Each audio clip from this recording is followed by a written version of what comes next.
Vamos dar início a mais uma edição do programa Pensando em Minas, que é organizado pela Escola do Legislativo da Assembleia Legislativa de Minas Gerais e que tem por objetivo discutir, debater, pensar temas que são importantes para a sociedade mineira e que visam também o fortalecimento da democracia.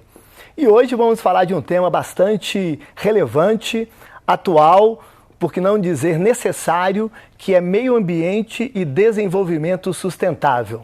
Esse tema foi escolhido por um grupo de alunos do ensino médio que fazem parte de um programa também muito exitoso da Assembleia Legislativa, que é o Parlamento Jovem. Os estudantes decidiram, durante o ano de 2020, estudar, debater, apresentar propostas sobre a temática ambiental. Atualmente, o Parlamento Jovem contempla 110 cidades mineiras e conta com a participação de mais de 4.500 alunos que estão mobilizados nessa discussão. Notícias sobre desastres com barragens, com incêndios, enchentes, mudanças climáticas fazem com que a população fique mais atenta e comece a debater temas relacionados ao meio ambiente. E cada vez mais se torna importante que ações para melhorar a situação aconteçam para harmonizar mais essa relação entre o homem e a natureza. Qual a situação do meio ambiente em Minas, no Brasil e no mundo? E como podemos colaborar para que a recuperação ambiental aconteça e também o desenvolvimento sustentável?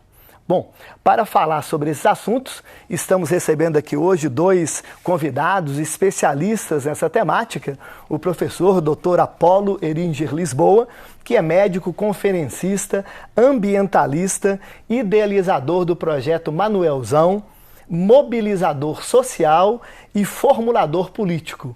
O Apolo também é escritor e tem diversos livros e artigos publicados na área literária, médica, ambiental e política. E recebemos também a professora Isabel Chiodi, que é engenheira civil formada pelo UFMG, especialista em saúde pública pela Fiocruz, pesquisadora do CNPq.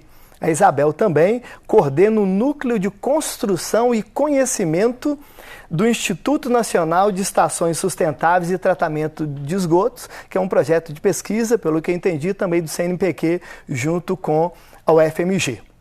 Antes de passar a palavra para os nossos convidados, eu ressalto que esse programa está sendo transmitido ao vivo pela página de Facebook do Parlamento Jovem e também pelo canal do YouTube da Assembleia Legislativa. Inclusive, eu incito os alunos, professores, coordenadores e todos aqueles que nos acompanham a fazerem seus comentários e suas perguntas na nossa live, que durante o próprio programa buscaremos passar para os nossos convidados. Primeiramente, vamos ouvir então o professor Apolo, ambientalista, que vai fazer sua explanação inicial. Bom, eu estou muito satisfeito de estar aqui com vocês, telespectadores, as pessoas que estão aí ligadas à TV Assembleia, aos jovens do Parlamento Jovem, a toda a população de Minas, para abordar essa temática tão importante que é a questão ambiental, que de uns tempos para cá está sendo mais levada a sério, né? A gente, desde o século XIX, XVIII, com José Bonifácio de Andrade Silva, o patriarca da independência, que foi talvez um dos maiores ambientalistas do Brasil, ninguém sabe disso. Ele era um geólogo, foi da Academia de Ciências Europeia, né? Um homem brilhante que combateu o desmatamento, combateu a caça à baleia no Nordeste. A baleia reproduz, ela vem lá do Polo Sul, sobe com um filhote, a cada 2 anos um filhote, e eles caçavam a baleia de uma forma perversa, matando ou ferindo o filhote, e a baleia não se afastava e era morta também. E ele foi um expoente da luta pela defesa das baleias e contra o desmatamento desde aquela época. Então, eu dedico a minha participação ao José Bonifácio de Andrade Silva, uma pessoa brilhante, de grande atitude ética e que é considerado o patriarca da independência do Brasil. o pessoal da área ambiental tem que saber valorizar essas pessoas, que isso nos dá um respaldo muito grande. Conheça a vida do José Bonifácio, né? Para que a gente possa levar mais a sério a questão do ambiente. Porque quando o Brasil chegaram aqui as naus, portuguesas, o mundo ficou abismado de que havia um continente popular, cheio de indígenas, né? Que não era conhecido até então. É como se hoje você descobrisse um planeta habitado, né? Seria uma coisa surpreendente. Foi esse tipo de surpresa que abalou o mundo em 1500. E o nome dado ao nosso continente foi Novo Mundo. Os primeiros viajantes só falavam de florestas, de rios maravilhosos. Era uma riqueza que isso deslumbrou o mundo. Tanto é que Saint-Hilaire, Spix e Martius, vários naturalistas, você encontra esses livros todos aqui em Belo Horizonte, no bairro da Floresta, na livraria Itatiaia. Todo o livro desses viajantes, do Rugendas, eles vieram para cá para estudar a nossa fauna, a nossa flora, os nossos rios, e escreveram sobre isso. É impossível conhecer o Brasil se não começar por esses viajantes. E a gente sabe que eles só falavam coisas maravilhosas. Inclusive sobre os índios, sobre os escravos que estavam morando aqui, falando de como é que era a vida deles na África, como é que eles chegaram aqui. É um tesouro isso aí. E essas questões foram me aproximando da questão ambiental, porque eu, como médico, eu estava muito ligado a tratar as doenças, ver as pessoas. E mais tarde, eu juntei as duas coisas. Sou especialista em cólera, uma doença que provoca diarreia, vômito, que eu comecei a trabalhar com cólera na África. Eu trabalhei 5 anos como médico na África, na Argélia. Então, quando eu voltei para o Brasil na anistia, eu já tinha essa experiência. Quando começou a epidemia de cólera na América Latina, no Peru, em 91, eu resolvi voltar a estudar a questão que eu já tinha começado lá, e aqui não tinha ninguém que sabia nada disso. Aí fui convidado a dar entrevistas, o ministro da Saúde me botou numa comissão para ir ao Peru, para ver como é que estava a epidemia lá. Eu passei na Amazônia e resolvi fazer meu mestrado em Fortaleza, que foi uma epidemia de cólera. E a cólera vinha pela água dos rios, que eles jogavam o esgoto nos rios e não tinha tratamento de esgoto, e as pessoas pegavam aquela água para cozinhar, para beber e tal. E aí deu uma grande epidemia. Aí eu comecei a articular a relação de saúde com a água dos rios, né? Então minha entrada na área ambiental juntou tudo isso que eu tinha acumulado na minha vida e, sobretudo, o trabalho do Projeto Manelzão de revitalizar o Rio das Velhas tinha a ver com o tratamento de esgoto, a volta do peixe ao rio e a lutar pela bacia de São Francisco, tá ok? Esse é um resumo que eu dou para vocês entenderem como que um médico pode se tornar ambientalista. Hoje eu debato aí com engenheiros a questão da transposição de São Francisco, que é uma coisa absurda. Discuto a questão das enchentes nas cidades, que são causadas por obras erradas de engenharia. Então, assim, o pessoal fala, mas ele é médico, ele não é especialista. Não precisa ser especialista, porque as obras que foram feitas por especialistas e deram errado. Então, a democracia permite que pessoas do povo possam debater qualquer tema, como economia, como educação. Por quê? Porque se os especialistas acertam, eles são muito respeitados. Se não acertam, dá o direito ao povo de dar opinião também. Eu queria dizer para vocês que eu descobri nessa minha vida de luta social e ambiental, porque eu comecei muito mais numa luta social que me levou para o exílio, e na volta que eu descobri depois a questão ambiental, que quando eu vejo empresas de mineração, agronegócio, indústria, sempre se referindo aos problemas ambientais como externalidades de um projeto econômico. Eu queria dizer que se tem externalidade, é o projeto econômico. O centro da vida e da política é a natureza. A primeira economia que surgiu no mundo, não existia ser humano ainda. É a economia natural. A economia natural é a fotossíntese que o sol promove com as primeiras bactérias, as primeiras plantas, as algas marítimas. E essas plantas, essa fotossíntese, que depende da clorofila e outros pigmentos, produz toda a matéria orgânica que nós conhecemos. Tudo era matéria inorgânica, eram rochas. A matéria orgânica surgiu toda da fotossíntese. E é uma coisa automática, o sol, a luz, e pega o gás carbônico, a água e produz frutos, produz madeira, produz todo tipo de alimento. Isso que alimentava os primeiros habitantes da Terra, né? Primeiro foram os vegetais, depois os seres animais. O ser humano foi um animal que surgiu bem depois. Então, essa é a economia natural ou ecológica. A economia que existe hoje, humana, ela surgiu com a cultura humana. Antes a humanidade era biológica. Eram seres que não tinham desenvolvido ainda a cultura, a literatura, a escrita, a música. A cultura humana, ela emergiu da biologia. Ela emergiu da história natural. E a história cultural criou a política, criou as universidades, a música. E entre essas coisas, criou a economia, né? Então, a economia atual, que produz tudo que a gente conhece, produtos manufaturados, né? Ela veio acrescentar um novo momento da história do planeta Terra.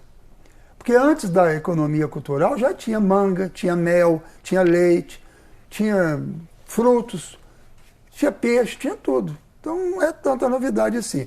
Aí depois vieram os automóveis, os aviões, a caneta, veio o óculos, né, a medicina. Mas isso não pode negar o conhecimento primitivo que foi da história do ser humano. Então a economia não pode negar a ecologia. A economia não pode negar a economia natural. Porque como a gente considera, né, o planeta Terra um paraíso, como era o Brasil quando os portugueses chegaram aqui, isso é que é o Jardim do Éden. O Jardim do Éden, que é uma lenda bíblica, é o planeta Terra, não é um localzinho qualquer lá no Iraque, não. O Jardim do Éden é o planeta Terra, essa maravilha. E o ser humano, ele não só saiu do Jardim do Éden, como ele começa a destruir o Jardim do Éden, e ele começou a ter uma atitude hostil com os animais. O ser humano, ele se perverteu ao ponto de botar fogo, de fazer guerras, e se separou e construiu as cidades. E criou um antagonismo da cidade com o meio ambiente. O tempo todo, e é isso que nós temos que rever, né? Então a questão ambiental que nós vamos discutir aqui hoje, ela exige uma outra visão do mundo. Nós não podemos continuar com a visão das capitanias hereditárias, que foram faixas cortadas no Brasil em lotes que iam do litoral para o interior, que foi dado aos grandes milionários portugueses e judeus que vieram da Alemanha, que foram colonizar o Brasil. Hoje, nós estamos vendo que essa divisão do território incoerente dividiu montanhas ao meio, dividiu bacias hidrográficas ao meio, dividiu tribos indígenas, ela não respeitou o que existia aqui. Então, é muito importante que a gente comece a rever toda a política ambiental do Brasil, primeiro que não é uma externalidade, ela é o centro da vida e da política. A economia tem que se adaptar à ecologia. Não é possível que em Minas Gerais, por exemplo, a gente não consiga o respeito ao meio ambiente e que qualquer empresário, qualquer federação da indústria ou federação de agricultores, eles têm mais poder e influenciam mais o governo do que, por exemplo, os cientistas, biólogos que estão discutindo a questão ambiental. Segundo ponto é que nós temos que mudar a concepção de território. Você não faz gestão ambiental por município. O Parlamento Jovem tem que levantar essa bandeira. Os municípios são territórios incoerentes com o meio ambiente. Ele divide bacia no meio, ele não respeita os biomas, não respeita o território. A verdadeira divisão territorial já estava pronta quando a gente começou a existir no planeta Terra. São as bacias hidrográficas. As bacias hidrográficas e os biomas, eles já existiam antes. Então, as bacias hidrográficas é o que a gente chama de estado natural. Você tem o estado natural da Amazônia, o estado natural do São Francisco, o estado natural da Bacia do Prata. e você tem o estado natural da bacia do Rio das Velhas, e as subdivisões, né? Você tem afluentes do Rio das Velhas, como o Rio Jaboticatubas, o Rio Taquaraçu, você pode considerar como pequenos estados naturais. Você tem o São Francisco, tem o estado natural do Paracatu, do Urucuia, do Rio das Velhas. Então você vai subdividir o Brasil em bacias hidrográficas e você pode fazer uma gestão política, administrativa, respeitando o território natural. Não é mais dividir o estado de Pernambuco, antigo, da Bahia, por causa do Rio São Francisco. Pelo contrário, as duas margens do Rio São Francisco são a mesma bacia hidrográfica de São Francisco. Como é que você divide o território pelo rio, se o rio é resultado dos dois territórios, da água que vem dos dois lados? Você vê um erro absurdo que mantém até hoje. Então, essa revisão, a reforma territorial do Brasil, ela é mais importante que essas reformas que o governo está querendo aprovar, de qualquer maneira, violentando até direitos do povo. A reforma da administração pública começa da reforma do território. Nós precisamos mudar, modificar, num prazo aí de 20 anos, 10 anos, começando agora, para que os territórios administrativos sejam por bacia hidrográfica. E uma questão que está muito debatida, eu vou encerrar essa minha participação agora inicial aqui, é a questão das enchentes, do aquecimento, do clima. Olha, a segunda causa mais importante de aquecimento global, eu não estou dizendo que o aquecimento global só depende do ser humano, ela depende também de questões astronômicas, de a órbita do planeta, isso tem que ser melhor discutido. Mas o aquecimento global, a segunda causa que existe hoje é desmatamento. E o Brasil é a primeira causa, é o desmatamento. E em outros países, a principal causa é a queima de combustível fóssil, de indústria, com carvão de pedra, carvão mineral, petróleo, óleo diesel e gás. Então você vê que os países do norte, mais industrializados, a principal causa é a queima de combustível fóssil. Por quê? Porque esse combustível estava enterrado há milhões e milhões de anos, lá embaixo no chão. Foram antigas florestas e animais que foram soterrados por terremotos, por rupturas de continentes, e aquilo, sob muita pressão, lá embaixo no fundo da terra, muito calor, virou petróleo. Se você tira aquilo que já estava enterrado e que já havia sido reequilibrado com outro carbono, porque o carbono é que mantém a temperatura para a gente viver. Se não tivesse carbono, não teria vida na Terra. Esse carbono que foi retirado de lá e queimado, concentrado nas grandes cidades, ele está desequilibrando, porque era um carbono que já estava fora da conta antes. Então, nesses países tem a Greta, que é uma líder, uma jovem, um exemplo, lá dos países nórdicos, da Suécia, né, onde tem a Dinamarca também, a Noruega, eles são líderes desses movimentos, é um povo bem civilizado. Ela está tendo uma repercussão mundial e até estranho, né? Você pensa bem, quantas pessoas de grande destaque na área ambiental não têm essa audição que ela tem, não tem esse público. Então, assim, é o interesse dos países mais industrializados, os ambientalistas, de colocar na ordem do dia a questão ambiental da questão da queima do combustível fóssil. Mas nós aqui no Brasil temos que dar as mãos para a Greta, convidá-la para vir aqui e mostrar que no nosso país o problema principal é o desmatamento, não só da Amazônia. O cerrado brasileiro foi completamente destruído, mais da metade já foi destruído, igual aconteceu com a Mata Atlântica, que só não sobra nem 10%. Estão destruindo a Amazônia, o Pantanal.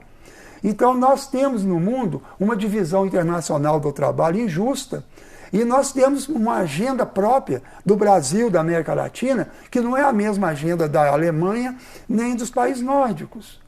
Então nós temos que juntar, fazer uma agenda unificada internacional da luta ambiental. Porque nós não podemos ser Maria vai com as outras, porque a gente está aqui no Brasil, tudo que surge nos países do norte, industrializados, a gente acha que é superior. Não são. Nós temos que integrar o mundo, nós temos a nossa contribuição e nós temos que criar um movimento ambiental unido, articulado, integrado, não apenas seguir uma liderança como o do Al Gore, que por mais respeitável que seja, foi vice-presidente dos Estados Unidos, candidato à presidência, é um líder do Partido Democrata e tem lá seus interesses econômicos. E o que é que eles fizeram nessas COPs? Eles estão criando a questão do crédito de carbono, eles continuam produzindo poluição e dão dinheiro para as pessoas virem plantar eucalipto aqui, plantar cana aqui no Brasil, muitas vezes desmatando a nossa floresta nativa. Então eles estão financiando a destruição e o desmatamento aqui. E o atraso que os países ricos mantêm na África, a segunda causa de desmatamento no mundo é tirar madeira para cozinhar. Aliás, a segunda causa de aquecimento é o desmatamento. E a primeira causa de desmatamento no mundo é tirar lenha para cozinhar. São pessoas pobres que tiram lenha para cozinhar. E o país do norte, os países mais ricos, são responsáveis, porque eles colonizaram a África, colonizaram a América Latina, colonizaram a África. E essa colonização, ela tem um saldo aí que gerou até o problema de imigração lá para eles.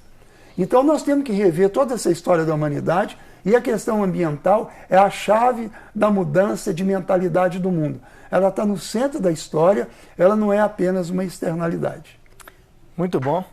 Agradeço aí essa fala inicial de contextualizar mesmo e mostrar como que nós, como brasileiros, né, podemos inserir nesse debate. E de imediato eu já passo a palavra agora para a professora Isabel, para que possa também fazer sua fala inicial. Acho que eu vou pegar a fala do Apolo e... Bom, o que nós, essa geração nossa, está deixando para esses meninos que estão chegando? Por exemplo, os que estão participando aí do Parlamento Jovem. Nós tivemos um momento bom no mundo, de um certo equilíbrio, né, de forças.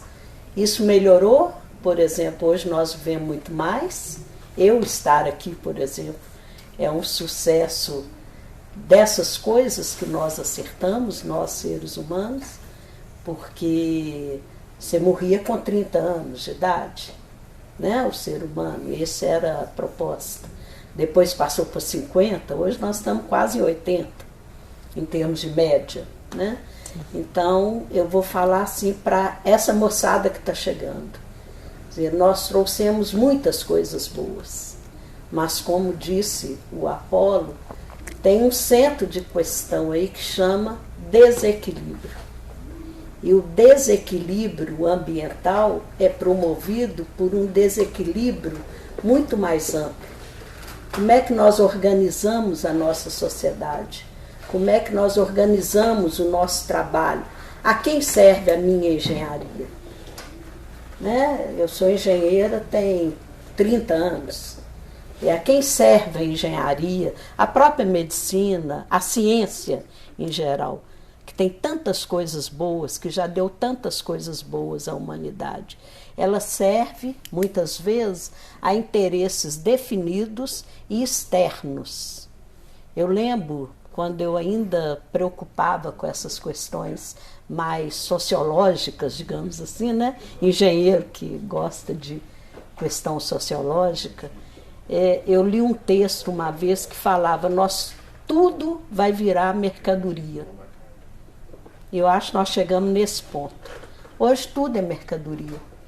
Então nós concentramos riqueza nas mãos de poucos países, concentramos riqueza nas mãos de poucas pessoas e dentro dos países, nas mãos de pouca gente, dentro dos estados e das cidades, a riqueza, a terra, os minérios virou propriedade. E eu acho que está muito ligado a uma ideia de que o ser humano, feito à imagem e semelhança de Deus, pode dominar o mundo. Dominar o mundo significa pôr tudo para que ele, o ser humano, viva. E é o primeiro que vai morrer, que é o mais frágil. É um ser frágil, é um ser que não aguenta uma enchente. Quantas pessoas morreram agora? Né? Sim. 80, 70, 80 pessoas aqui, né? Em Minas. As pessoas ficaram todas chocadas com as enchentes, porque ela afetou Lourdes, aqui em Belo Horizonte, ou afetou a Prudente Moraes. Quantas vezes os moradores das beiras ali do Ferrugem, do Arrudas, já perderam casas, já perderam vidas? Por quê? Porque nós achamos que nós temos domínio geral. Então a natureza é nossa, o minério é nosso, tudo existe para que eu viva. Eu quem? É a maioria? Não, é uma minoria. É uma minoria que está usufruindo das coisas que não deveria ter poder sobre. E aí, um recado que eu quero trazer aí, principalmente para a moçada mais jovem, vamos repensar, gente. Está errado. Nós estamos chegando nos nossos limites. Eu quero ter. Isso custa. A pessoa fala assim, eu sou contra tirar o minério. Mas ela quer o carro. Ela quer o computador. Ela quer cada vez algo novo. E isso não sai do nada. Então eu tenho que ter limite. Quem pode colocar limite? As pessoas que menos usufruem dessa exploração de uma meia dúzia de países que começou desde quando o Cabral aportou aqui. Aliás, errou o caminho, segundo alguns historiadores, né? Eles queriam mesmo ir para a Índia, não é isso? Aí aportaram aqui, descobriram o Jardim do Éden, né? Pessoas lindas, maravilhosas, uma paisagem, chegamos no paraíso. Aliás, só restou deste paraíso o nome Brasil, né? Porque a madeira que deu nome, o pau-brasil, foi a primeira coisa que nós começamos a perder. Depois destruímos a Mata Atlântica, praticamente toda. O Cerrado já foi e agora está indo na Amazônia. E junto com isso, as pessoas que hoje são o indígena que vive sem nada dessas coisas que nós temos, né? Relógio, sapato, essas coisas, são considerados menos humanos. Quem que é humano? Humano é aquele que só pega para si, né? Que não enxerga que tem um outro ali do lado, que não enxerga que o que eu faço na minha casa, na minha rua, na minha cidade, eu estou interferindo no ambiente, eu estou quebrando o equilíbrio desse ambiente. E quando eu compro, agora eu tenho que trocar meu celular, porque meu celular não é mais de última geração. Ele era 2G, passou para 3G, 4G, 5G. Atrás daquela troca constante, eu estou gerando resíduo constantemente. Eu estou tirando coisas da natureza harmônica, como disse muito bem o Apolo, né? Perfeita, uma harmonia perfeita. Estou tirando para um bem que eu usufruo, o outro usufrui, que ao contrário do que eu pensava quando começou a evolução, por exemplo, tecnológica, nós estamos menos conectados com o mundo. A gente vai na Índia, vai no Oriente, vai em tudo quanto é lugar, não reconhece o cara do lado. A gente é capaz de parar um carro e matar pessoas porque não gosta, porque mora na rua e está atrapalhando minha padaria. Olha onde nós chegamos.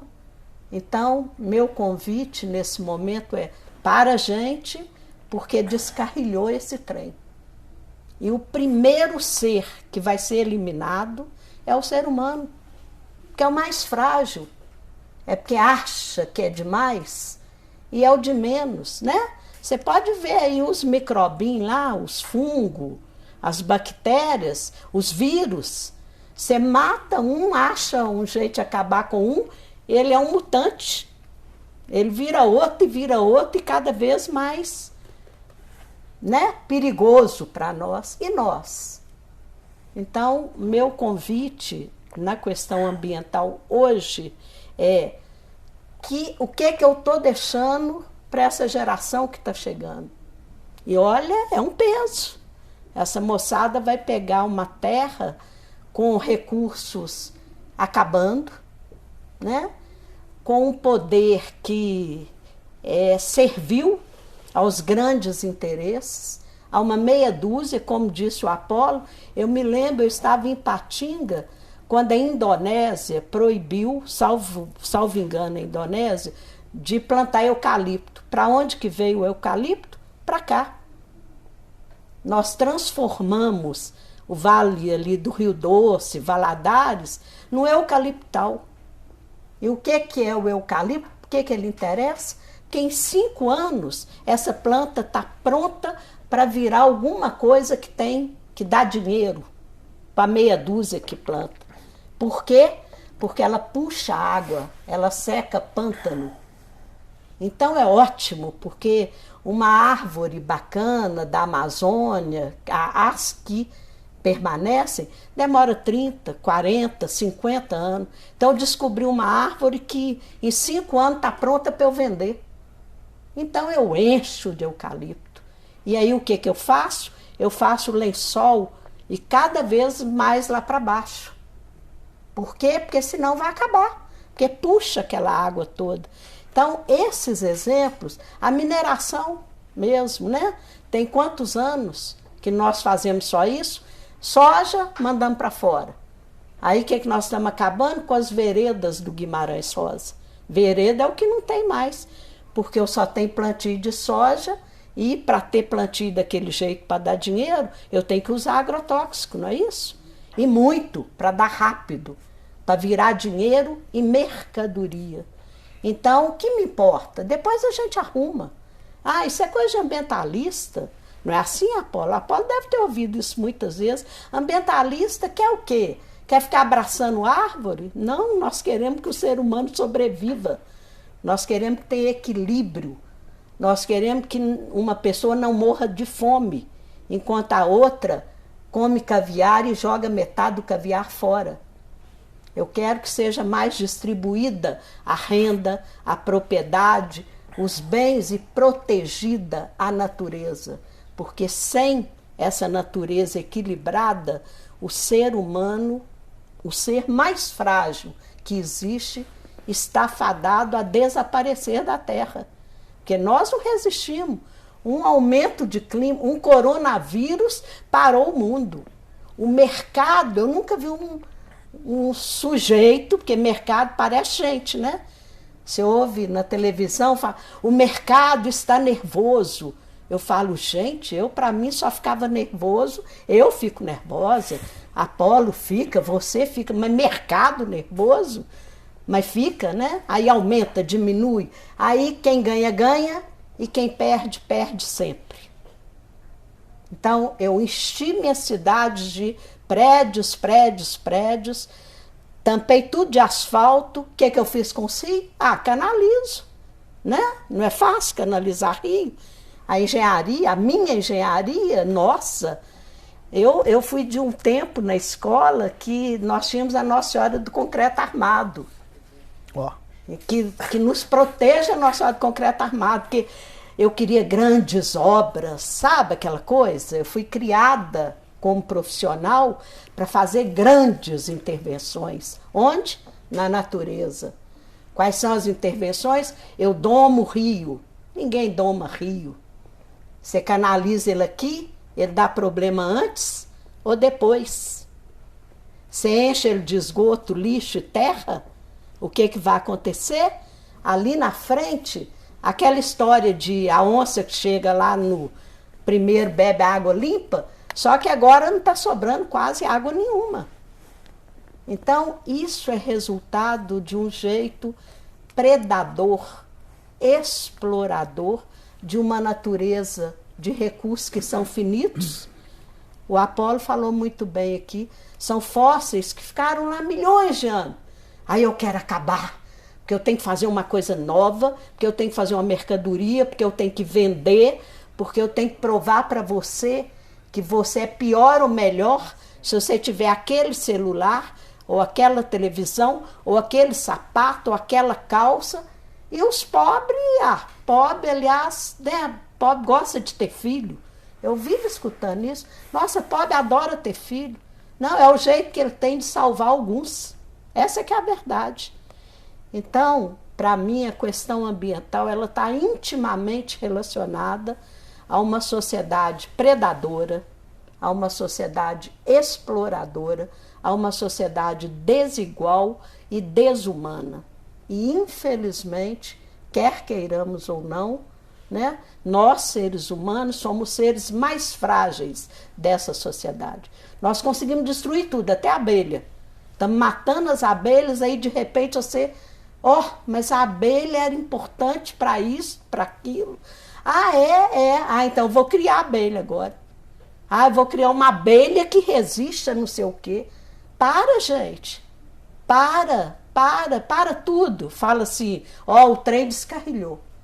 Vamos parar. E onde nós vamos começar? Vamos recomeçar. Não existe fronteira de município, né? O que liga município, o que nos liga é a água, que aliás é a única coisa sem a qual nenhum de nós sobrevive. Então, a bacia hidrográfica é uma unidade de planejamento simples. Por quê? Porque o que eu faço aqui em Belo Horizonte, lá em Contagem, vai bater, como dizia a música do Luiz Gonzaga, né?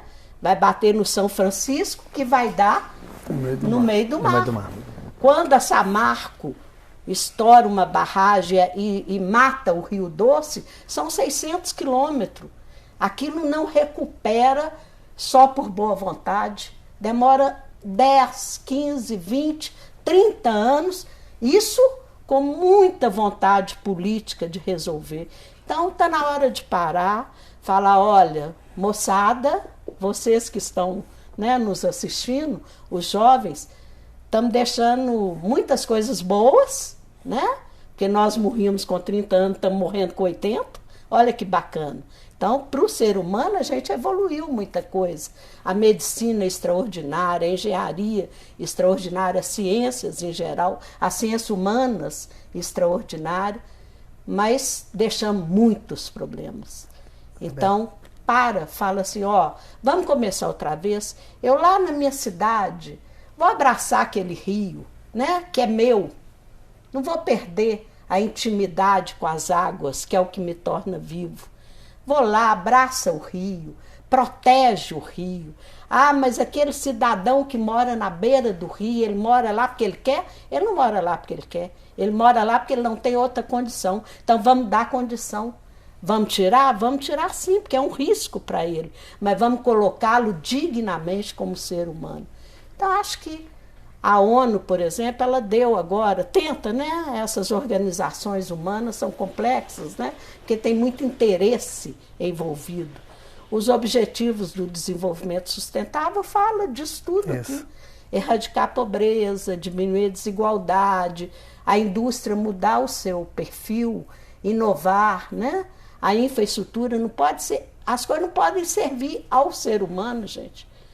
Elas têm que servir ao planeta Terra, que é o mais lindo planeta, porque é o nosso planeta, né? Sim, lindo. Então, é isso. Isabel, agradeço bastante a sua fala inicial, que eu acho que é instigante e preocupante também, mas mostra a responsabilidade que temos que ter com o planeta e essa juventude toda ouvindo.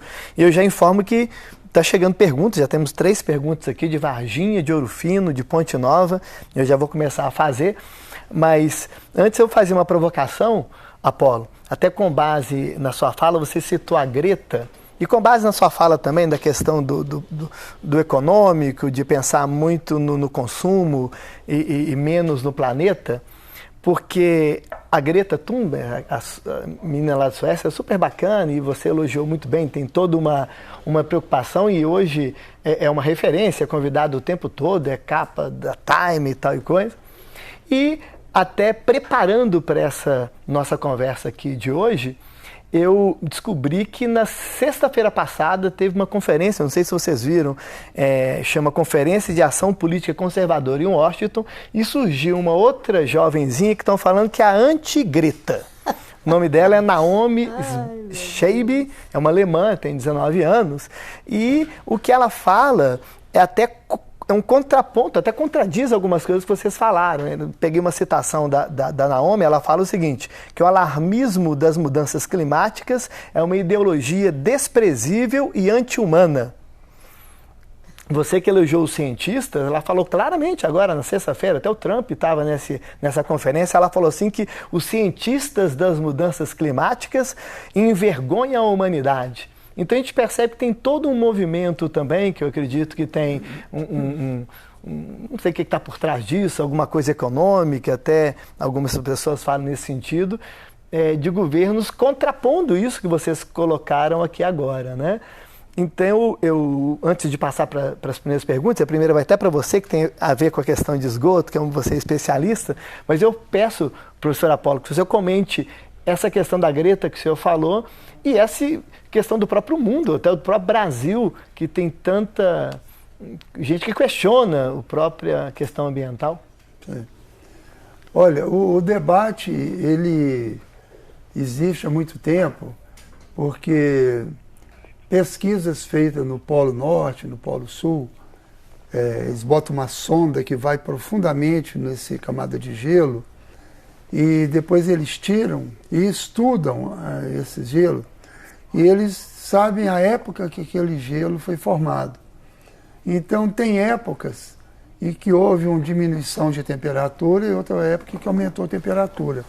O planeta tem modificações ao longo da sua existência. Isso está ligado a uma pequena inclinação do eixo da Terra,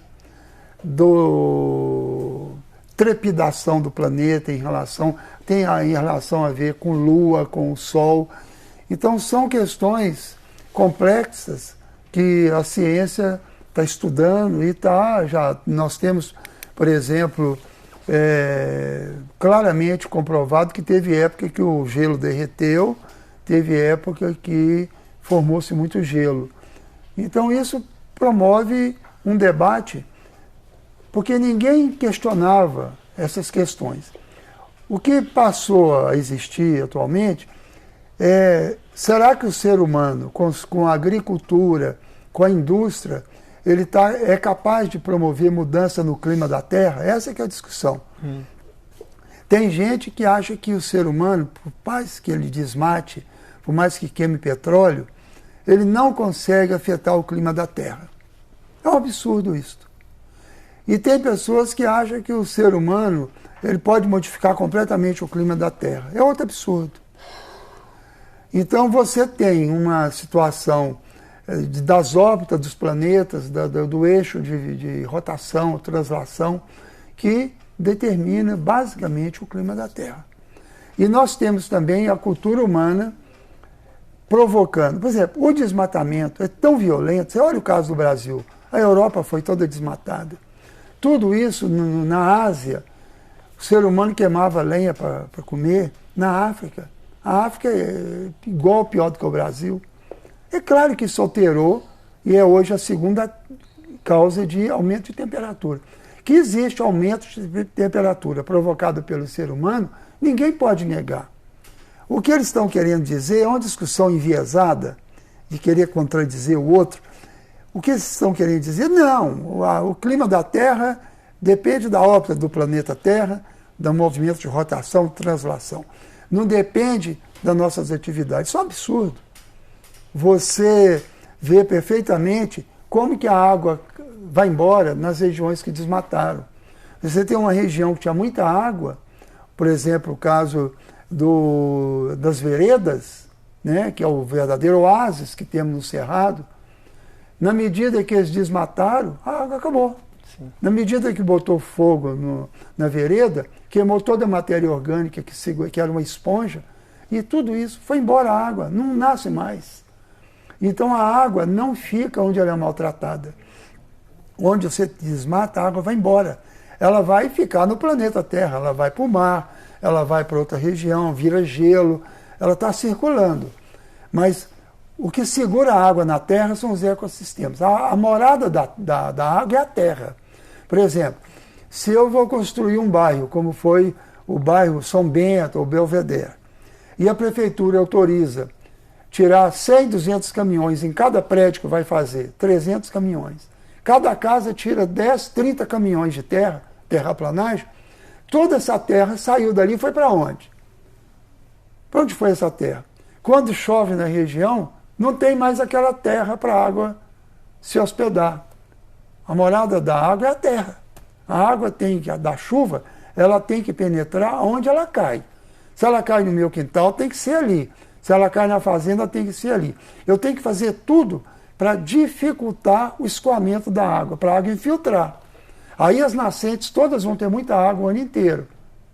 Se tem que desmatar, eu tenho que fazer uma casa, eu tenho que compensar. Essa área foi impermeabilizada, eu vou fazer pequenas obrinhas que eu mesmo faço para a água infiltrar. Tem uma técnica muito importante, você está numa fazenda, está numa rua, e está provocando enxurrada, tem alguma coisa errada. Então, abraça a enxurrada. Construa com pequenos pedaços de pau que você corta lá no mato mesmo, forma um abraço para segurar aquela água, bota pedra, trança galho de árvore, planta ali um pé de milho, uma árvore frutífera. Daí 1, 2 anos, quando a água chegar ali, ela vai parar. Ela vai parar ali por 1, 2, 3 horas, a terra vai toda assentar e vai passar um pouco de água filtrada ali, sem tanta energia. Aí 10 metros embaixo você faz de novo. Então você pode conciliar. Você faz com que a água fique na fazenda. Aí a cisterna da fazenda vai ter água e a lagoa vai ter água o ano inteiro. E essa terra não vai para dentro do rio, assorear o rio. Então todo mundo pode fazer isso, não precisa de trator, não precisa de fazer barragenzinha com trator, que precisa do motorista da máquina, precisa de óleo diesel, às vezes a fazenda está a 40 quilômetros, a prefeitura não tem dinheiro. Isso pode ser feito em mutirão pelas próprias pessoas. Então nós precisamos de ter uma relação amigável com a chuva, com a natureza, e precisamos parar de querer dominar a natureza com concreto, porque nós não conseguimos vencer a natureza. Nós precisamos de ter uma relação amigável, porque tudo que tem na natureza pode ser a nosso favor. Por exemplo, os navegantes portugueses usaram o vento, que pode ser perigoso, e com a vela, desviaram a vela de direção, em vez dela derrubar o barco, ela ia empurrando o barco até chegar aqui, para ir contornar a África, para ir para a Índia. Nós podemos usar o vapor de água, a água fazer vapor e criar uma máquina a vapor. Nós podemos utilizar tudo que a natureza tem, a água, fazer uma hidrelétrica. Não é vencer. Nós não podemos construir na beira de rio, fazer avenida beira-rio. Tem que desmantelar isso, não tem outro jeito. Porque nós sabemos que a água tem o direito dela, ela tem o local que ela vai, nós podemos atravessar o rio como uma ponte e a margem do rio utilizar como parque ciliar o ano inteiro. Só no dia que chover que você não vai usar. Então essa é uma visão que esse clima, tudo que está acontecendo, essas inundações, incêndio na Austrália, dos eucaliptos, tudo isso não é por causa de uma coisa nova que surgiu. O aumento da temperatura está vindo pelo grande queima de fósseis, petróleo, carvão de pedra, que é um tipo de petróleo, uma pedra, e gás. Então isso realmente provoca aumento. O desmatamento é o segundo. Então está havendo um aumento da temperatura, sim. Mas todos os males que têm acontecido, incêndio florestal e inundações, ia acontecer, independente disso, por causa das obras de canalização de rio, por causa de construir casa na beira do rio, por causa de construir avenida beira-rio. Então, nós não precisamos de culpar o povo pobre, como o prefeito do Rio de Janeiro acusou que as inundações no Rio, que os pobres jogam lixo na rua. O que está causando as inundações no Rio de Janeiro é coisa antiga, vem do Império. Né? Ali na Praça da Bandeira, no Rio de Janeiro, eu morei lá, inundações causadas por canalização. Eu já vi inundação no subúrbio do Rio, Irajá, que invadiu a minha casa, eu morava no andar térreo. A água entrou dentro da casa, vindo pelo bueiro, a água entra de baixo para cima, vai até no segundo andar de um apartamento, se precisar. Então isso tem a ver com obras, com a ocupação indevida do solo e com desmatamento e tudo. Essa mudança climática existe. Ela aumenta, mas não é por causa dela que está havendo a maioria desses problemas aí, não. Bom, Tem uma pergunta aqui que eu vou direcionar para a Isabel. Já chegaram outras, inclusive, né? Essa primeira é justamente do Gleison Marques, que é de Varginha, coordenador do Parlamento Jovem Varginha, e ele pergunta o seguinte: meu nome é Gleison, boa tarde, coordenador do Parlamento Jovem do Sul de Minas. Sabemos que o Brasil tem quase 50% da população sem coleta de esgoto. O saneamento básico é uma das principais questões a serem enfrentadas no Brasil? Gleison. Isso. Gleison, 50% no máximo de coleta. E do esgoto que eu coleto, eu trato 70%. Então, de verdade, eu coleto e trato do esgoto todo que gera, né? Eu faço as contas aí, 50%, 70%, 35%. Coleta e tratamento. Uma parte é coletada e outra parte nem coletada é.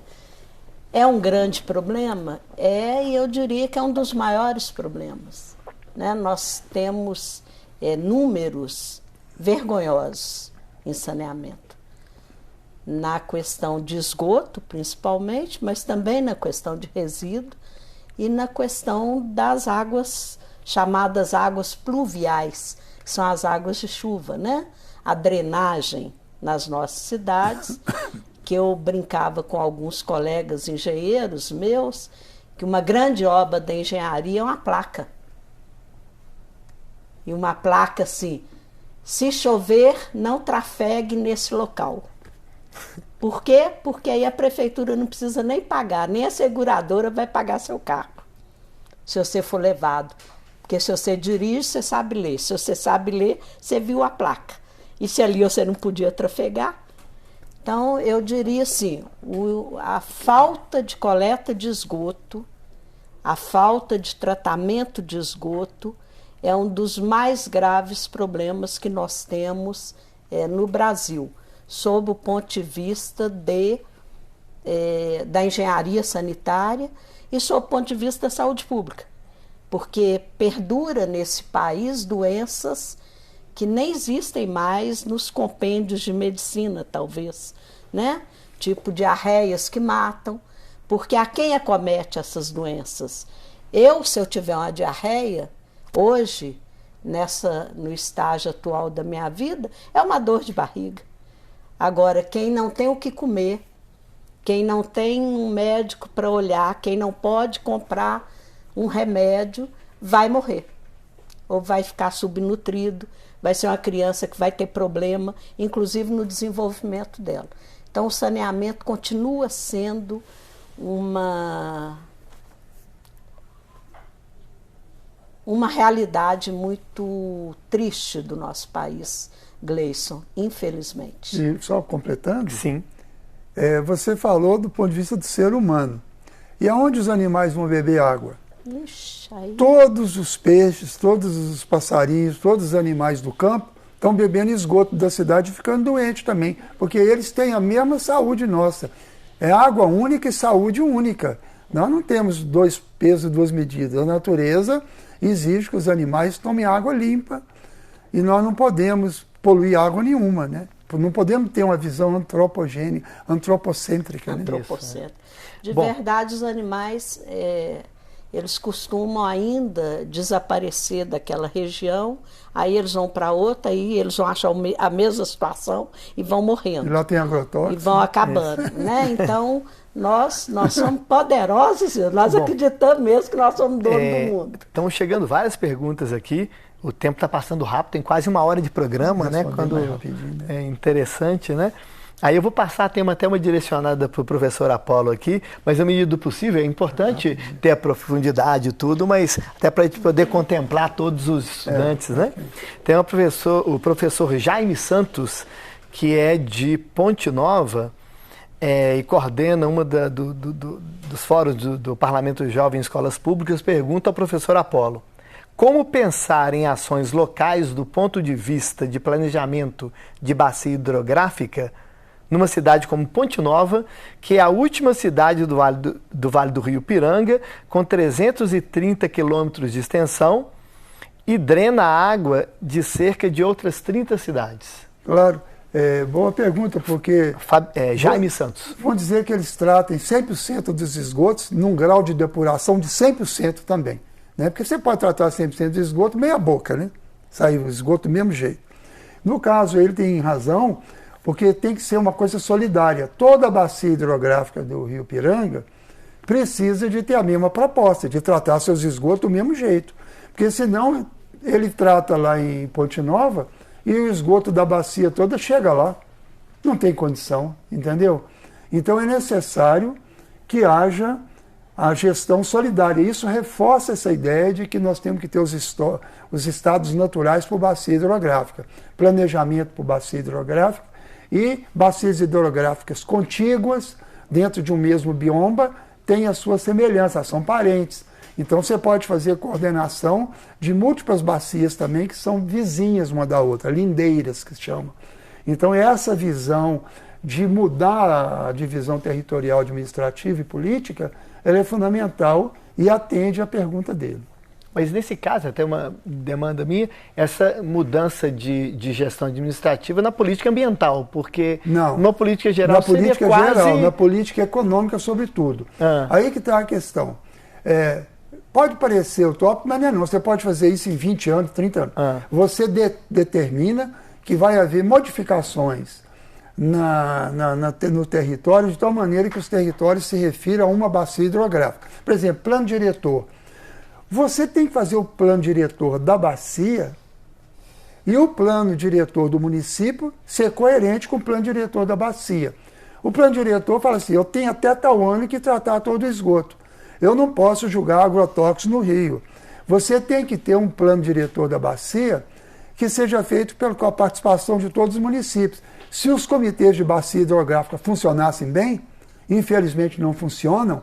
Eu fui presidente do comitê do Rio das Velhas, fundador do comitê do São Francisco, estou decepcionado. Quem manda nos comitês de bacia hidrográfica em Minas hoje e no Brasil são as federações de indústrias e os grupos de irrigantes do agronegócio.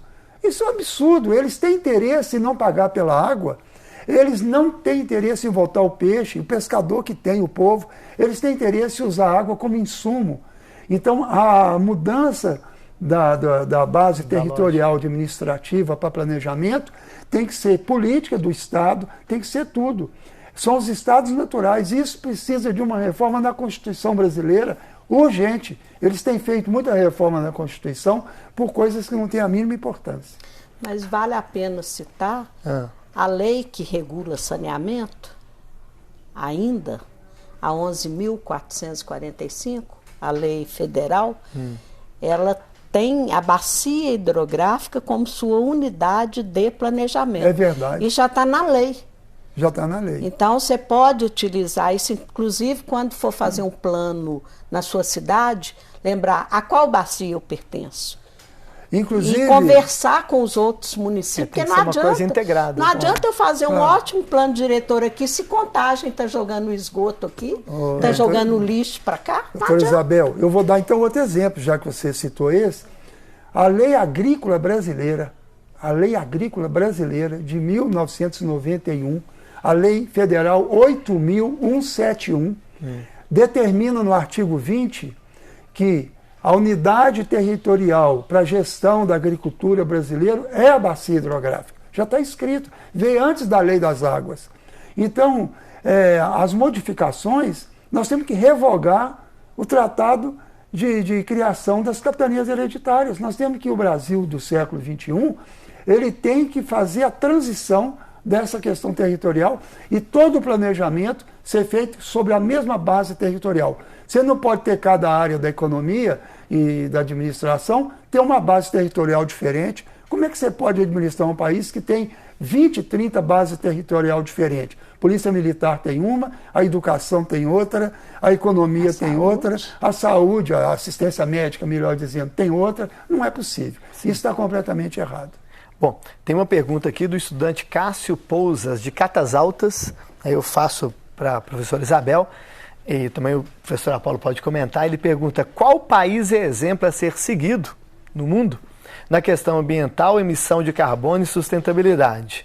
E ele complementa, para tornarmos a maior parte da economia sustentável, a base seria começar pelo saneamento básico, aquilo que você já comentou, mas ele pergunta qual país seria essa referência, e eu já emendo, até atendendo uma questão aqui, que foi colocada pela professora, pela Selma Moura, da UFMG, não sei se é aluna do Parlamento Jovem, ela fala o seguinte: na fala dos debatedores, eu gostaria de ver a discussão a respeito da mudança do seguinte paradigma: visão econômica da ecologia para a visão ecológica da economia. Ótimo.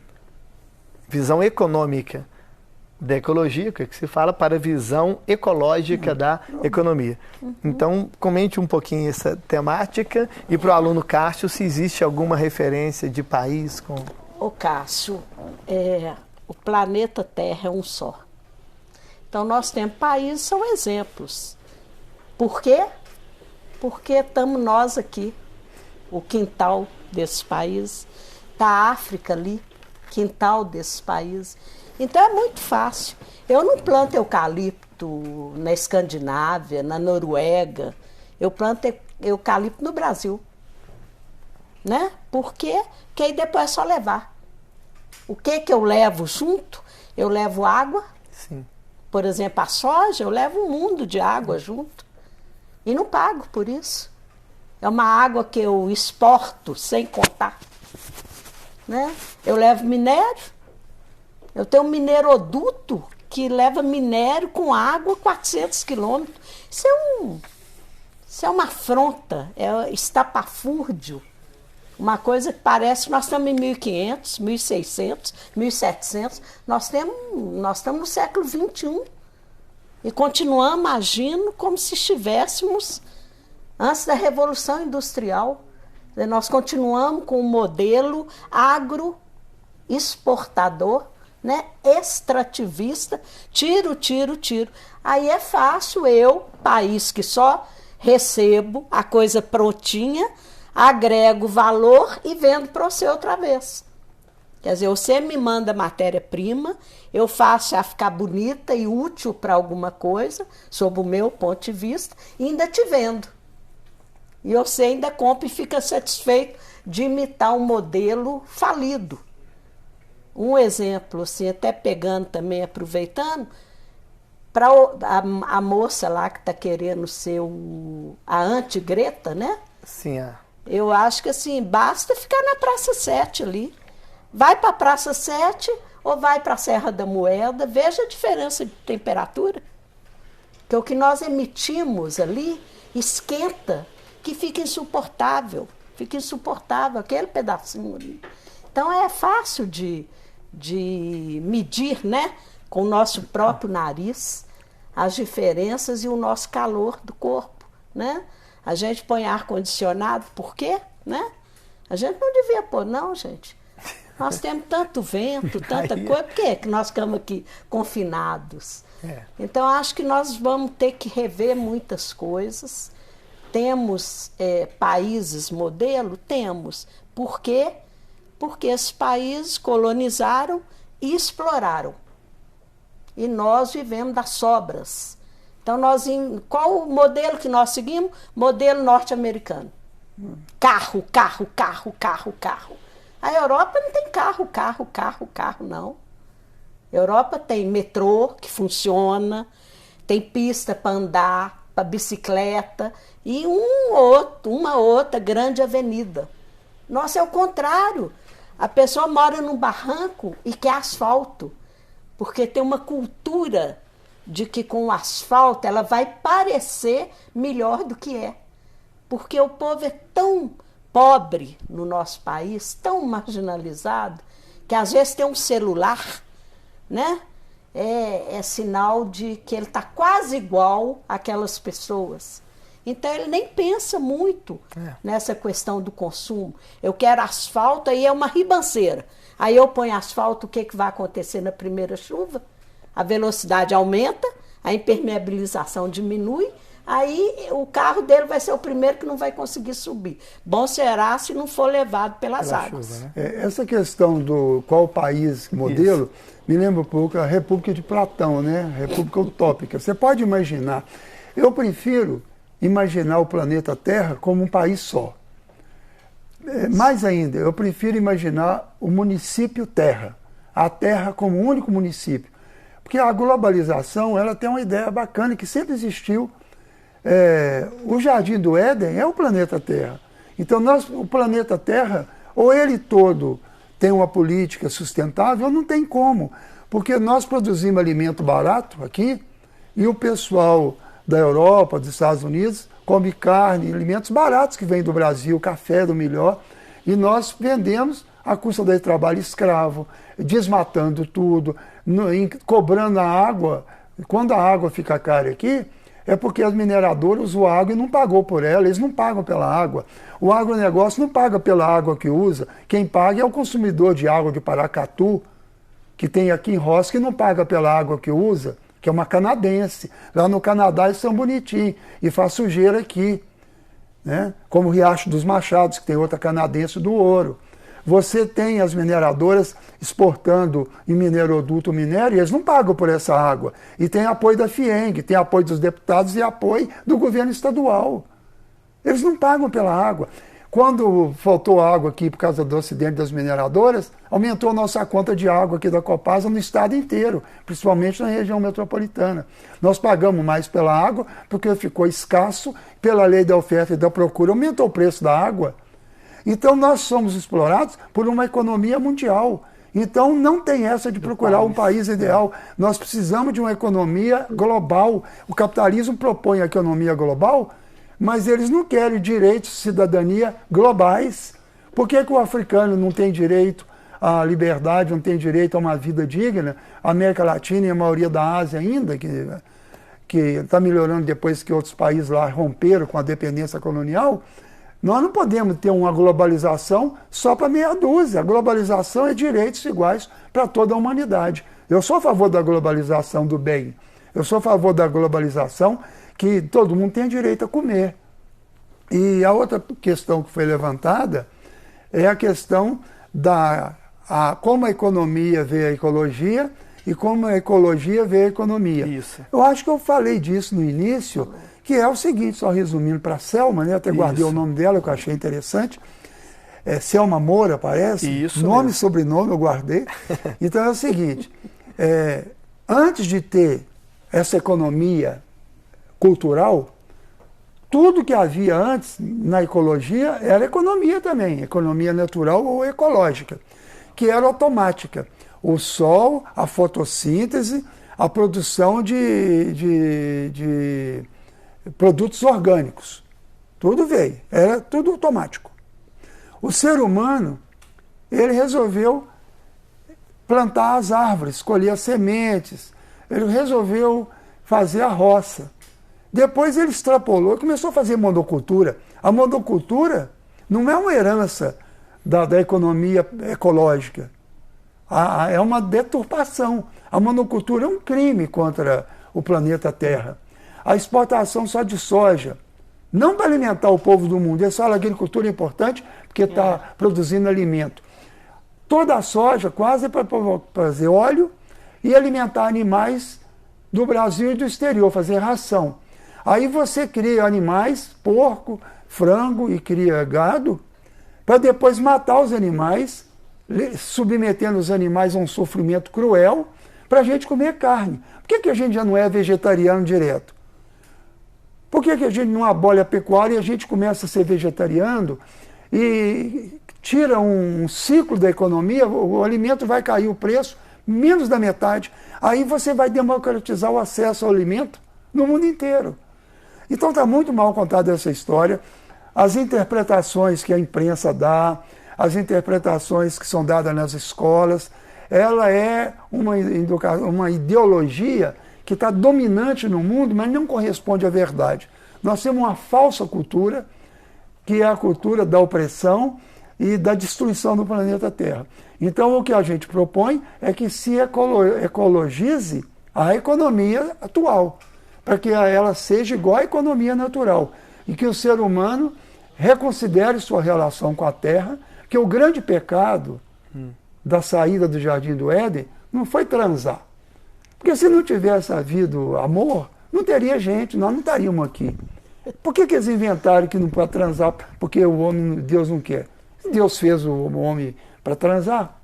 A reprodução só pode ser feita assim nos animais. Isso é conversa fiada. Não tem nada a ver com a Bíblia, nem com Deus, não. Isso tem a ver com gente de cabeça ruim. Nós precisamos de fazer com que o ser humano recrie o Jardim do Éden, que ele volte à natureza e que ecologize a economia. Toda economia tem que ser ecológica. A economia, ela tem que ser uma externalidade da vida na Terra.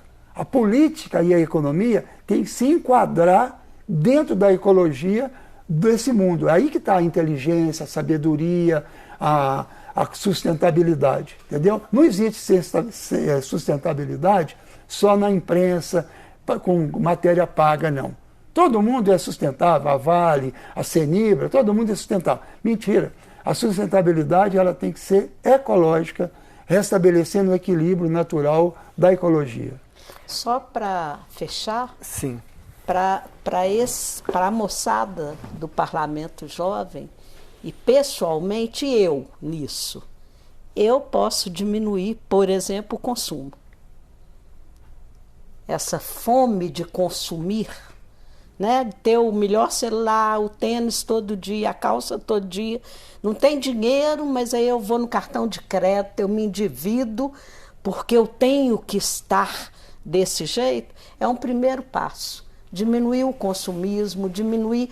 Tudo virou mercadoria? Não. Tudo não é mercadoria, não. Não é mercadoria, entendeu? O meio ambiente é fundamental para a vida.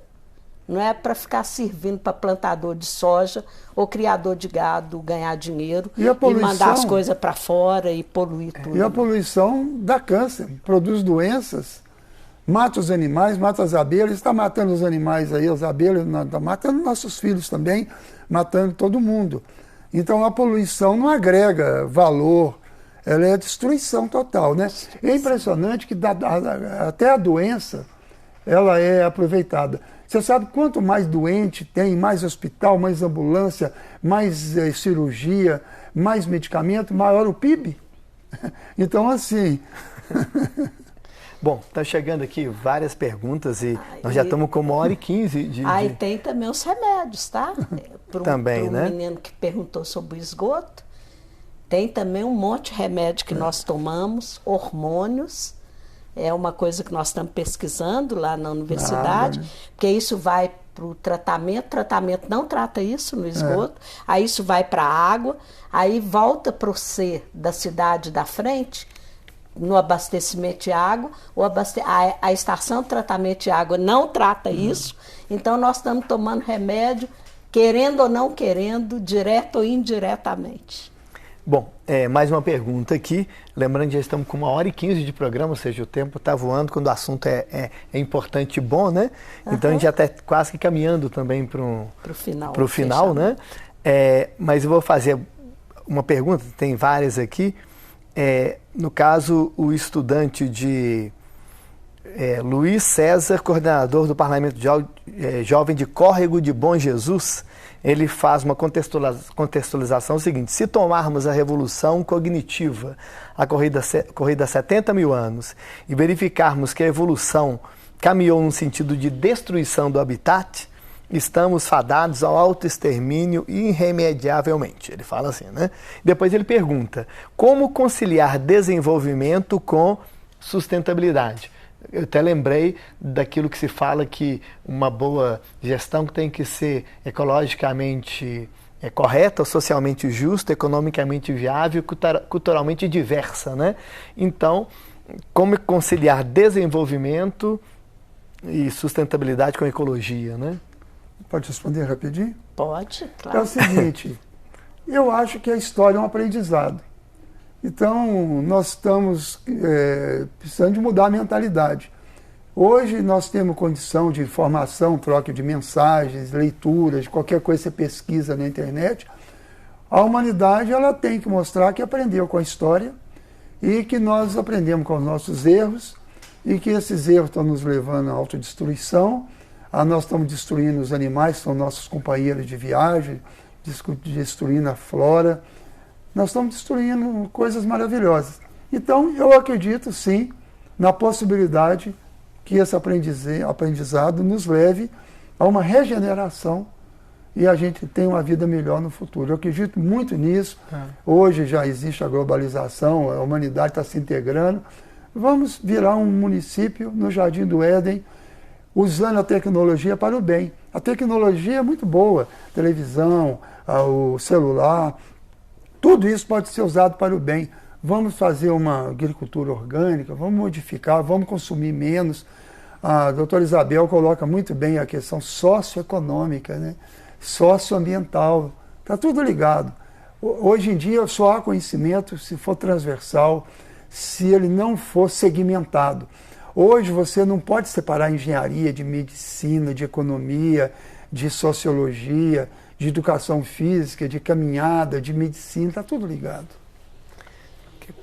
Realmente eu acho que nós temos que... O grande salto, digamos assim, que a humanidade deu, né, depois da Revolução Cognitiva, que o nosso coordenador fala, foi a Revolução Industrial, né, que foi no século XVIII. E trouxe muitos avanços e muitas melhorias, assim como a Revolução Tecnológica. O que nós temos que fazer é, nós habitamos um lugar comum, uma terra comum. Seres humanos, animais, plantas, todos nós temos responsabilidade. E só vai mudar se nós compreendermos que os nossos recursos são finitos, eles não são infinitos, não brotam do nada e estão acabando. Então eu tenho que parar, estamos saindo do trilho, refletir. Pensa e fala o que eu posso fazer, o que a minha turma pode fazer, o que a minha cidade pode fazer, porque se cada um falar, mas é o Apolo que tem que resolver, é o Alexandre que tem que resolver, e eu faço o quê? E aí envolve todo mundo, sim. Governos, todos os governos, os comitês não funcionaram como sonhávamos, vamos mudá-los. Vamos mudá-los. Vamos parar de ser conselheiro como profissão. Vamos parar de ser não sei o que como profissão. Profissão é engenheiro, jornalista, médico, pedreiro, eletricista, bombeiro. O resto, você está. Eu estou secretário, eu estou deputado, eu estou, né? Eu não sou. Eu sou essa profissão básica aí que você tem na escola ou na vida. Então, vamos ser solidários, vamos olhar para o outro, vamos sair do nosso mundinho, porque é muito fácil você botar lá no Instagram, né, ou no Facebook, a revolução do mundo. Difícil é mudar seus hábitos. Sim. Então, comece por aí, né, incentive, discuta, cobre das autoridades, cobre da universidade, cobre dos organismos que você sustenta, direto ou indiretamente, participe, porque ou a gente faz isso, ou mais dia, menos dias, nós vamos descobrir que difícil vai ser voltar a ter vida plena aqui na Terra. Só fazendo uma correção, porque senão o aluno vai... O coordenador vai brigar comigo. A última pergunta que eu fiz, na verdade, são duas pessoas diferentes. A pergunta de como conciliar desenvolvimento e sustentabilidade é justamente do Luiz César. Mas a consideração inicial, que estava tudo juntinho aqui, que eu falei que era uma contextualização, era uma consideração de uma outra pessoa, do Miguel Canguçu Alves, que é coordenador do PJ em Fronteira dos Vales. Opa. E que ele fala justamente da revolução cognitiva, e que ele fala se estamos fadados ao autoextermínio, né? E eu acredito até que na fala dos dois, né, o professor Apolo, quer dizer, a esperança está aí. Eu acredito que foi atendido, né? Foi. Eu vou fazer mais uma pergunta para cada um. A esperança é a chama que nos alimenta. Senão a gente nem estaria aqui, né? Umas Bom, 2 horas tentando conversar sobre as possibilidades. Bom, eu vou fazer mais uma pergunta para cada um e depois a gente caminha para o encerramento, né? Tem uma pergunta aqui do aluno, do estudante Guilherme Moreira dos Santos, de Catas Altas, que ele fala o seguinte: existe algum método mais sustentável do que jogar nosso esgoto tratado nos rios? Se existe, qual é o método e quanto tempo demoraria para ser implementado em nossas cidades? Ele seria viável a longo prazo ou precisaria de manutenção constante e de reparos? Você poderia talvez ir para a Isabel? Algum método? A primeira coisa é a gente tem que coletar o esgoto, né? Porque o esgoto, entrou água na sua casa, no comércio, na indústria, você gera esgoto. E da água que entra, né, você gasta ali, consome 20% mais ou menos, e o resto vai ser transformado em esgoto. Seja na pia, no chuveiro ou no vaso sanitário. Que às vezes a pessoa acha que esgoto é só o cocô e o xixi. Não, a pia também faz parte, né? O banheiro, lá, a máquina de lavar ou o tanque. Tudo isto gera o que a gente chama de esgoto, né? Então, assim, primeira coisa. Segunda coisa, a nossa engenharia, e eu posso falar tranquilamente porque eu sou engenheira, e acho que a engenharia é uma ciência maravilhosa, fundamental. Ela pensou muito, foi construída muito nos moldes das cidades ideais. E, às vezes, por isso, nós temos 50% de pessoas que a gente não consegue coletar esgoto. Porque a cidade não é ideal, a cidade é real. Então, eu não tenho uma cidade bonitinha, que eu ponho uma rede bonitinha de esgoto e que aí vai fluir diretamente para um cano grande lá na beira do rio que vai interceptar, que lá vai levar para uma estação de tratamento, que vai tratar de maneira maravilhosa e voltar para o rio. Esse é o cenário ideal. Sim. O cenário real temos que tentar formas diferentes de esgotamento, às vezes em pequenas áreas. Qual que é o que foi usado até hoje? Você pega todo o lixo e leva para um grande aterro.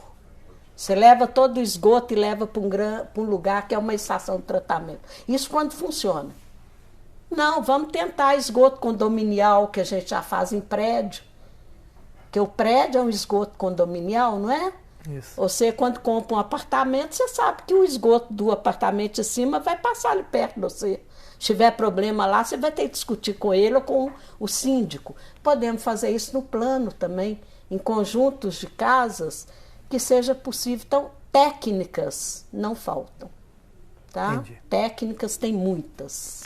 E uma pergunta que vem do Tiago Basoli, coordenador do Parlamento Jovem de Ouro Fino, no sul de Minas, mais ligado à questão da enchente. Ele fala que, tendo em vista as inúmeras enchentes registradas no nosso estado, gostaria de saber como enfrentar essa situação, objetivando o trabalho dos jovens do Parlamento Jovem na criação de políticas públicas que produzam resultado eficaz no combate às enchentes. Lembrando que durante esse ano todo eles vão trabalhar essa temática e um dos produtos é justamente a apresentação de projetos de lei, como um parlamento jovem, o próprio nome já diz, né? Políticas públicas para enfrentar tudo isso que vai ser levantado durante o ano. Olha, eu tive uma experiência que me marcou muito no Espírito Santo. Numa reunião do comitê do Rio Doce, todos os comitês estavam presentes, até o governador do Espírito Santo estava lá, o Hartung. Eu não queria ficar no hotel, eles me pagaram até para ir lá. Eu falei, gente, que mordomia danada. Eu falei, não, eu quero trabalhar independente da palestra que eu fiz. Todo dia de manhã eu saía 5h30, 6 horas da manhã e ia para uma das cidades do bacia hidrográfico do Baixo Guandu. E eu reunia com o pessoal do departamento de obra. Eu pedi para reunir com o peão de obra, o peão da secretaria. Eu reunia com ele, tomava café, reunia com eles até 10 horas. Depois reunia com as professoras da área ambiental. Só depois que eu voltava para a cidade onde estava sendo reunido, eu fiquei muito feliz. Olha, Eu aconselho os jovens que estão aqui participando, que procurem o pessoal operário, pessoal muitas vezes que não tem estudo, que trabalha em departamento de obras. Transformem esses companheiros nossos brasileiros, inteligentes, que têm experiência, nos ambientalistas junto com vocês. Vão tirar o ambientalismo da elite, um grupo de elite que tem uma linguagem que ninguém entende. Vamos trabalhar com os operários que cuidam das estradas vicinais, nas roças, que é a maior fonte de assoreamento dos rios. Vamos trabalhar com eles que fazem poda. Poda é uma coisa que tem que ser estudada melhor. Vamos trabalhar com eles limpeza de rio. Você não pode limpar o rio agredindo o rio, botando máquina lá dentro. Aquele leito do rio foi formado em milhões e milhões de anos e tem que ser respeitado. Vamos trabalhar, quando tiver uma chuva forte, um vendaval, vamos trabalhar sobre lidar com isso. Não deixar, não permitir que se construa mais nenhuma rua, nenhuma avenida beira-rio. Toda a avenida cruza o rio como uma ponte. As ruas podem chegar numa avenida e a avenida vai atravessa numa ponte. Toda a beira de rio tem que ser parque ciliar. Não, você não tem ideia que os índios, uma aldeia indígena, morreu porque houve inundação nos rios no meio dos índios. Os índios já entenderam isso. Então, assim, as faculdades, todas elas, até de engenharia, todas elas, as escolas, têm que fazer educação ambiental com coisa prática. E muitas vezes tem que aprender com os operários do departamento de obra. Então, essa ligação do jovem com o departamento de obras é uma proposta que eu faço, está até no meu blog. É uma experiência que eu vi. Eles ficaram emocionados em me cumprimentar um a um e falaram: nunca nós participamos de uma palestra. Toda vez que tem palestra sobre meio ambiente, nós nunca fomos convidados. E isso, palavra dita por vários operários do departamento de obra. E muitas vezes o engenheiro, o chefe, ele não tem uma alegação legal de participar junto, de explicar. Ele acha que aquele conhecimento dele é um conhecimento muito difícil, que o cara não vai entender. Aquele cara é inteligentíssimo. Aliás, quem faz combate à dengue também, esse cara tem que ser empoderado intelectualmente. Eu não posso dar corda num ser humano, ele vai para a rua cumprir tarefa, acabou a tarefa, ele fica parado, assentado no meio-fio, esperando o supervisor chegar. Porque senão perde a luta para a dengue. O pernilongo da dengue é inteligente. Foi Deus que fez o pernilongo da dengue. Ele não fez burro, não. Ele botou inteligência. Tanto é que a dengue está vencendo o ser humano. Ah, só uma sugestão. Eu aconselho todo mundo ler o melhor texto que eu já vi sobre meio ambiente, que é do Papa Francisco, Laudato Si. Essa encíclica do Papa, a Casa Comum, é uma coisa maravilhosa. A maioria das pessoas falam e nunca leram. Nem os padres leram. É impressionante. Tem que ler. Ele tem que ser, talvez, indicado como uma referência para o parlamento jovem. A leitura. Eu, se tivesse grana, eu ia fazer um concurso sobre a Laudato Si para todos os estudantes de Minas Gerais e dar como prêmio um carro e uma bicicleta e uma viagem para conhecer a Greta lá na Suécia. Né? Então eu acho que, eu estou brincando aqui, mas uma viagem, por exemplo, para conhecer a Amazônia, né? Eu acho que nós temos que estimular os jovens a estudar mais, a ler mais. Tem muita gente que está numa adesão à ideologia, só ideológica, meio ambiente, as questões sociais. Tem muito cara que é socialista, ambientalista, só ideologicamente, mas não tem embasamento científico, não estuda a história.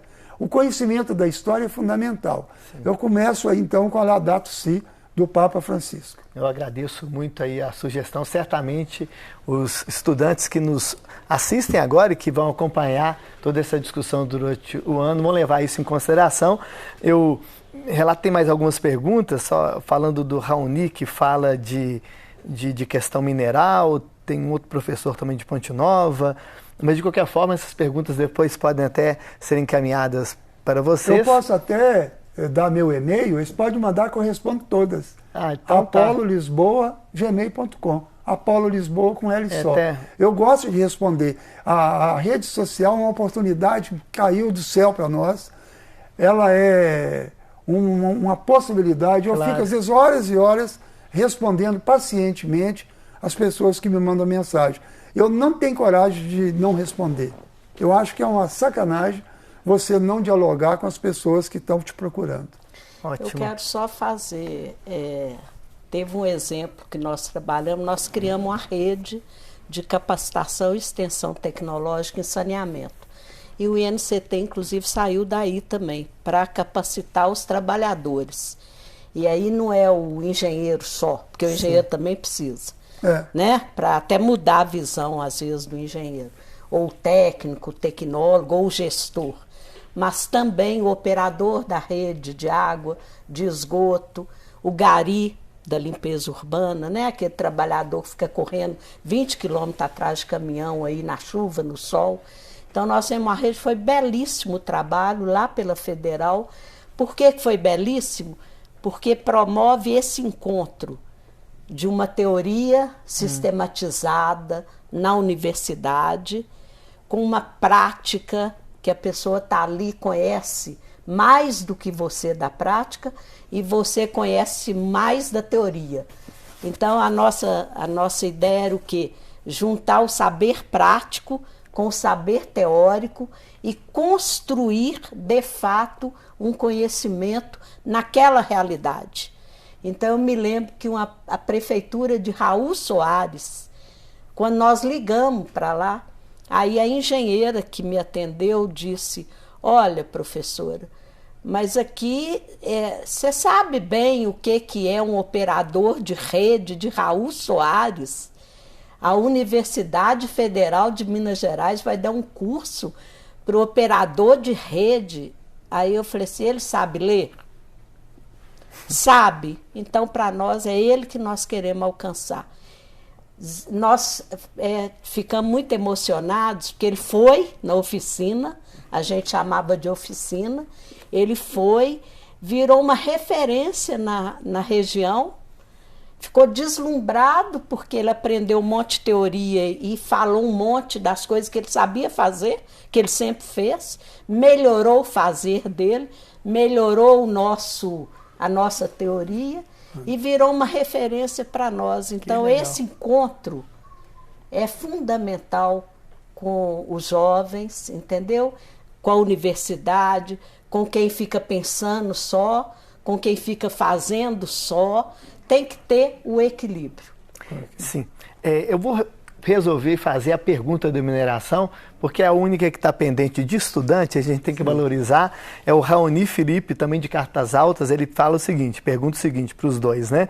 Vocês acreditam que essas novas técnicas implantadas na mineração, com essas novas técnicas, haverá redução dos impactos ambientais? Olha, eu estou estudando muito mineração porque eu fui criado, e meu pai lá da região norte de Minas, né? Meu pai que fundou a escola federal lá em Salinas, nós fomos para lá em 53, eu tinha 10 anos, e então está se instalando lá perto uma empresa chinesa para produzir minério de ferro, com mineroduto para ir para Ilhéus, 480 quilômetros. O minério lá é muito fraco, é 20%, eles vão fazer virar 66% de qualidade, vai gastar muita água, um monte de coisa assim. Então, hoje mesmo saiu um artigo meu no Jornal de Montes Claros, e amanhã e depois vai sair também, porque são 3 artigos. Eu tenho hoje também, eu li uma notícia no jornal O Tempo, que a FIENG está protestando contra uma lei nova, aí um PL na Câmara Federal, que foi aprovada no Senado, que obriga a aumentar a segurança das barragens de rejeito. Olha que absurdo.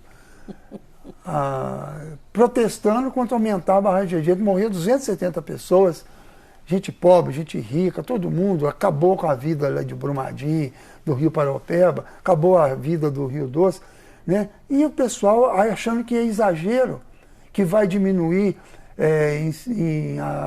vai diminuir o PIB de Minas Gerais em 5%, 6%, que vai trazer um prejuízo de 139 bilhões de reais. Olha para você ver, que absurdo, né? Você ter a chance de reorganizar toda a mineração. Então eu posso responder para ele assim, a mineração só vai mudar quando entrar um governo que for ambientalista, que defender a ecologia. Nós, ambientalistas, não podemos ficar pedindo, deixa eu participar. Eu estou nisso há 30, 40 anos. A gente não consegue quase nada. Eles não respeitam as decisões do próprio Conselho de Meio Ambiente. As empresas que tiveram problema lá no Rio Doce, elas estavam irregulares, elas não respeitaram. Tinha secretários de meio ambiente que estavam fazendo coisa errada, tanto é que vários estão respondendo a processo para ser preso.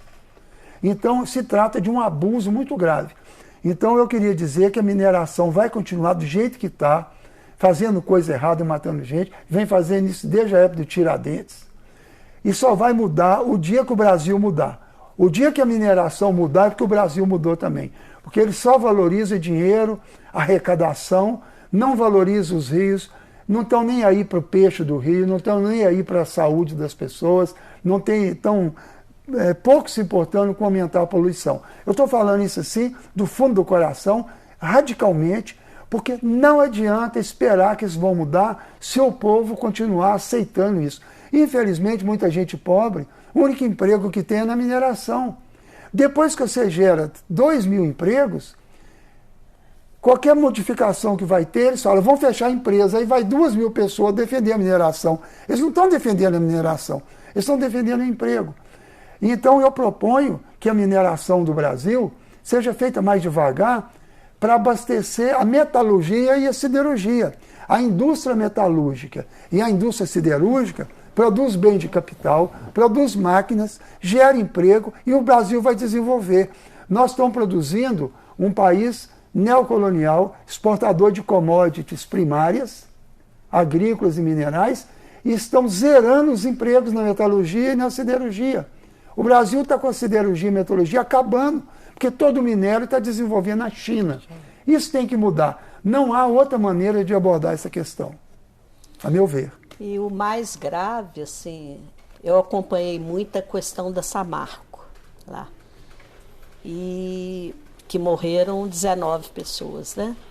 Então foi em 2015. Foi, isso. E aí logo 3, 4 anos depois veio a Vale.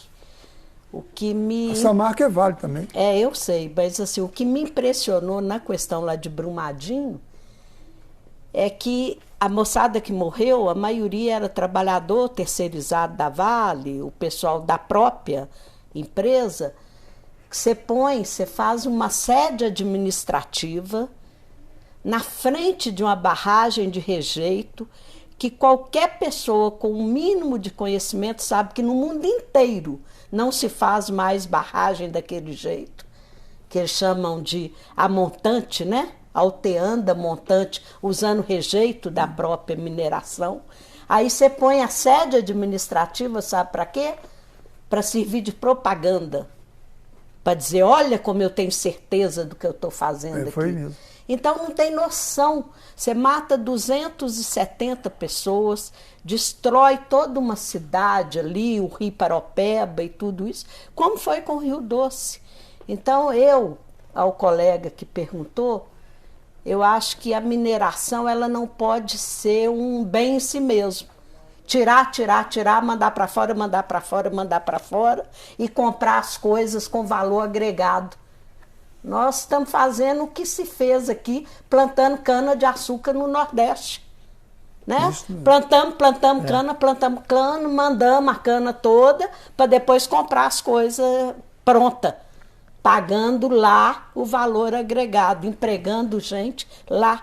Nós continuamos fazendo a mesma coisa. Com minério, com soja, com cana-de-açúcar, com eucalipto. Isabel, chega. Bom, já estão me falando aqui que já está na hora do encerramento. Eu quero agradecer muitíssimo a participação do professor Apolo, da professora Isabel. Tenho certeza que essa discussão foi muito rica. Essa pergunta mesmo da mineração que fizemos no final valeu super a pena, porque trouxe uma reflexão mesmo sobre postura, participação mesmo, né? Mais do que controle, a participação nesse processo todo para a gente pensar em avançar, que é o que nós queremos, né? A chamada prosperidade como um todo, né? E antes de encerrar, eu quero agradecer todos aqueles que estão participando, acompanhando a nossa live aqui no Facebook, no YouTube, e comunicar que esse tema é tão importante que durante o mês de março serão mais 3 programas, além deste, destinados a essa temática ambiental, sempre às terças-feiras, às 14 horas. Na próxima terça, dia 10 de março, vamos falar de mudanças climáticas e proteção da biodiversidade. Vamos receber aqui também 2 especialistas, o Júlio BD e a Maria Emília. No dia 17 de março, um outro programa falando de práticas sustentáveis e desenvolvimento econômico. E no dia 24 de março, recursos hídricos e saneamento básico. Então, com essas informações, eu mais uma vez agradeço os 2 convidados. A Isabel vai passar o e-mail dela. Não, o pessoal quiser saber mais, no nosso site, Facebook, Instagram, etsustentáveis.org. Vai lá porque tem um monte de vídeo, programa sobre Muito água, bom. Esgoto, educação ambiental, política de saneamento. Okay? Muito bem. Estamos então, disponíveis. agradecendo a participação de todas. Muito obrigada, viu, a vocês, ao programa. Nós é que agradecemos. Com essa moçada de Minas. Certamente foi muito rico. E convidamos todos, então, para participar da próxima edição do Pensando em Minas. Boa tarde.